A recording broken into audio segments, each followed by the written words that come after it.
তুমি আমি লেবুর রস দিয়ে নিচ্ছি, 2 টেবিল চামচ পেঁয়াজ বাটা, রসুন 1 চামচ, আদা রসুনটা ক্ষেত্রে আমি সমান সমান দিব। গরুর মাংসে আদা রসুন সমান দিলে খুব টেস্টি হয়। গুঁড়ো 1 চামচ, মানে হাতে মাখিয়ে নেব এটাকে। গরুর মাংসটা আমি কিছুক্ষণ প্রেসারে কষিয়ে সেদ্ধ করে নেব ভালো মতো। তারপরে তেল দিয়ে দিলাম,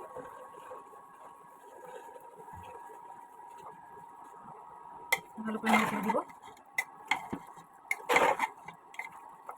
নেড়ে ছেড়ে 10-15 মিনিট আমি কষিয়ে নেব। আমি কিছুটা টক দই নিয়ে দিলাম, টক দইটা দিলে টেস্ট ভালো আসবে। তারপরে কিছু কাঁচামরিচ দিয়ে দিলাম, এটা ভালো করে মিশিয়ে নিয়ে নিব। সুন্দর করে কষে আসছে, পানি বের হয়ে গেছে মাংসের ভিতর থেকে। মাংসটা কষে আসলে তারপরে আমি পানি দিয়ে সেদ্ধর জন্য বসিয়ে দেবো। বেশি পানি দেবো না, সামান্য মাংস পানি দেবো। পেঁয়াজটা বেরেস্তা করে নেব পোলাওটা রান্না করার জন্য।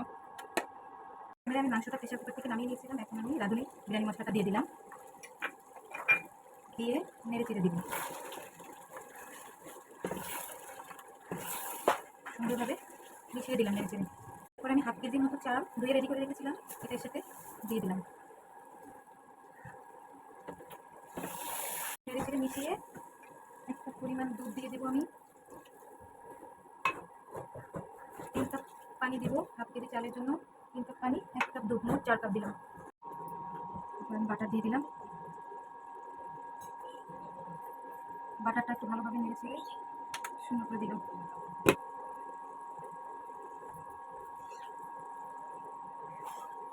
এরপর এটা আমি নেড়ে চেড়ে দিব।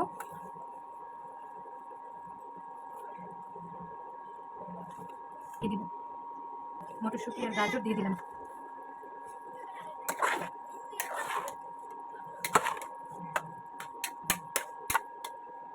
নেড়ে চেড়ে ঢেকে দিলাম। বের হয়েছে, এবার আমি বেরেস্তা করা পেঁয়াজ দিয়ে দিলাম। তেহারি রেডি হয়ে গেছে, ঝরঝরা হয়ে এসেছে। এবারে আমি উঠিয়ে নেব, এটা খাবারের জন্য পরিবেশন করব। এভাবে রান্না করে গরু মাংসের তেহারি খেতে পারেন, খুবই টেস্টি হয় এবং খুবই আরাম ছড়িয়ে যায়, খুব সহজেই তৈরি হয়ে যায়।